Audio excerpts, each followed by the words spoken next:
Creed en sus profetas. Jueves 23 de marzo 2023. Ester 8. Ese mismo día el rey Asuero dio a la reina Ester la casa de Amán, el enemigo de los judíos. También Mardoqueo vino a la presencia del rey, porque Ester le declaró lo que él era de ella. El rey se quitó su anillo que había vuelto a tomar de Amán y se lo dio a Mardoqueo, y Ester puso a Mardoqueo a cargo de la casa de Amán. Decreto real a favor de los judíos.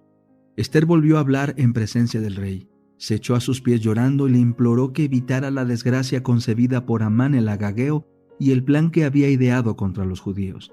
El rey extendió hacia Ester el cetro de oro y ella se levantó y se puso de pie delante del rey. Entonces dijo: si al rey le parece bien, si he hallado gracia delante de él, si el asunto le parece correcto al rey y yo soy agradable a sus ojos, que se escriba para revocar las cartas maquinadas por Amán hijo de Amedata, el agageo, que escribió para destruir a los judíos que están en todas las provincias del rey. Porque, ¿cómo podría yo soportar y ver el mal que alcanzaría a mi pueblo? ¿Cómo podría yo soportar y ver la destrucción de mi gente? Entonces el rey Asuero respondió a la reina Ester y al judío Mardoqueo: He aquí he dado a Ester la casa de Amán y a él lo han colgado en la horca porque extendió su mano contra los judíos. Ustedes pues escriban en nombre del rey acerca de los judíos como les parezca bien, y séllenlo con el anillo real. Porque el documento que se escribe en nombre del rey y se sella con el anillo del rey es irrevocable. En aquel momento fueron llamados los escribas del rey el día 23 del mes tercero, que es el mes de Siván. Y conforme a todo lo que Mardoqueo mandó, se escribió a los judíos, a los sátrapas, a los gobernadores y a los magistrados de las provincias, que desde la India hasta Etiopía eran 127 provincias. A cada provincia se escribió según su escritura y a cada pueblo en su idioma. También a los judíos se les escribió según su escritura y en su idioma. Mardoqueo escribió las cartas en nombre del rey Asuero. Las selló con el anillo del rey y las envió por medio de mensajeros a caballo que cabalgaban los veloces corceles de las caballerizas reales. En ellas el rey facultaba a los judíos que estaban en cada una de las ciudades a que se reunieran y estuvieran a la defensiva para destruir, matar y exterminar a todo ejército de pueblo o provincia que los asediara, incluyendo a los niños y a las mujeres, para tomar botín de ellos.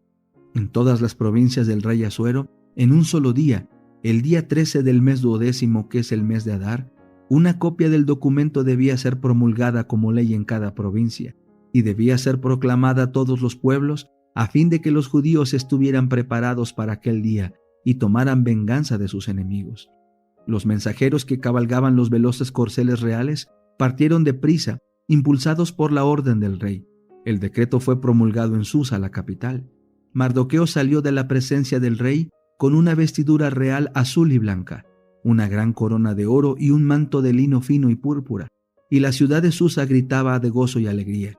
Los judíos tuvieron esplendor y alegría, regocijo y honra. En cada provincia y en cada ciudad, donde quiera que llegaba la palabra del rey y su decreto, los judíos tenían alegría y regocijo, banquete y día de fiesta. Muchos de los pueblos de la tierra declaraban ser judíos, porque el miedo a los judíos había caído sobre ellos. El conflicto de los siglos, capítulo 3. Una era de tinieblas espirituales.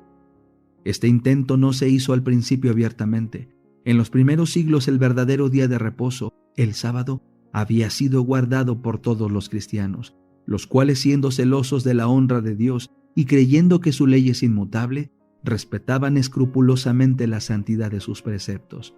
Pero Satanás procedió con gran sutileza por medio de sus agentes para llegar al fin que se propusiera, para llamar la atención de las gentes hacia el domingo. Fue declarado el día de fiesta en honor de la resurrección de Cristo. Se celebraban servicios religiosos en ese día.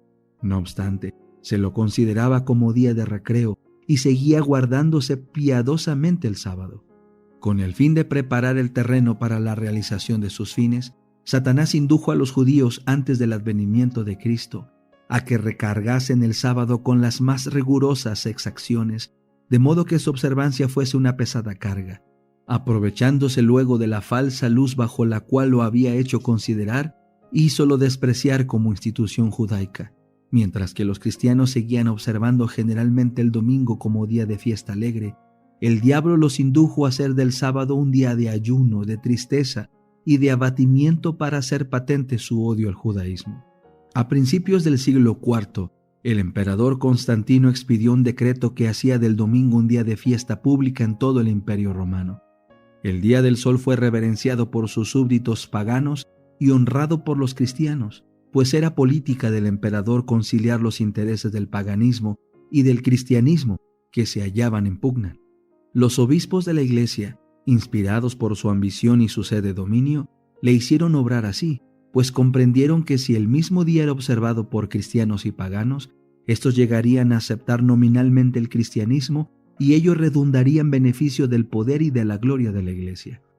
Pero a pesar de que muchos cristianos piadosos fueron poco a poco inducidos a reconocer cierto carácter sagrado al domingo, no dejaron de considerar el verdadero sábado como el día santo del Señor, ni de observarlo en cumplimiento del cuarto mandamiento. Pero no paró aquí la obra del jefe engañador. Había resuelto reunir al mundo cristiano bajo su bandera y ejercer su poder por medio de su vicario, el orgulloso pontífice que aseveraba ser el representante de Cristo. Realizó su propósito valiéndose de paganos semiconvertidos, de prelados ambiciosos y de eclesiásticos amigos del mundo. Convocábanse de vez en cuando grandes concilios en que se reunían los dignatarios de la Iglesia de todas partes del mundo. Casi en cada concilio el día de reposo que Dios había instituido era deprimido un poco más, en tanto que el domingo era exaltado en igual proporción.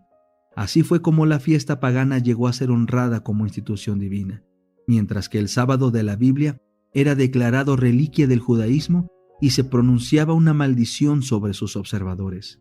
El gran apóstata había logrado ensalzarse a sí mismo sobre todo lo que se llama Dios o que es objeto de culto, 2 Tesalonicenses 2:4. Se había atrevido a alterar el único precepto de la ley divina que señala de un modo infalible a toda la humanidad al Dios viviente y verdadero. En el cuarto mandamiento Dios es dado a conocer como el creador de los cielos y de la tierra, y distinto por lo tanto de todos los dioses falsos.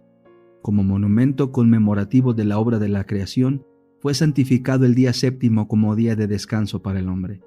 Estaba destinado a recordar siempre a los hombres que el Dios viviente es fuente de toda existencia y objeto de reverencia y adoración. Satanás se esfuerza por disuadir a los hombres de que se sometan a Dios y obedezcan a su ley, y por lo tanto dirige sus golpes especialmente contra el mandamiento que presenta a Dios como el Creador. Los protestantes alegan ahora que la resurrección de Cristo en el domingo convirtió a dicho día en el día del Señor, pero las Santas Escrituras en nada confirman este modo de ver. Ni Cristo ni sus apóstoles confirieron semejante honor ese día. La observancia del domingo como institución cristiana tuvo su origen en aquel misterio de iniquidad, versículo 7, que ya había iniciado su obra en los días de San Pablo. ¿Dónde y cuándo adoptó el Señor a este hijo del papado? ¿Qué razón válida puede darse en favor de un cambio que las Escrituras no sancionan? En el siglo VI el papado concluyó por afirmarse. El asiento de su poder quedó definitivamente fijado en la ciudad imperial, cuyo obispo fue proclamado cabeza de toda la Iglesia. El paganismo había dejado el lugar al papado. El dragón dio a la bestia su poder y su trono y grande autoridad. Apocalipsis 13:2. Entonces empezaron a correr los 1260 años de la opresión papal, predicha en las profecías de Daniel y en el Apocalipsis. Daniel 7:25, Apocalipsis 13:5-7.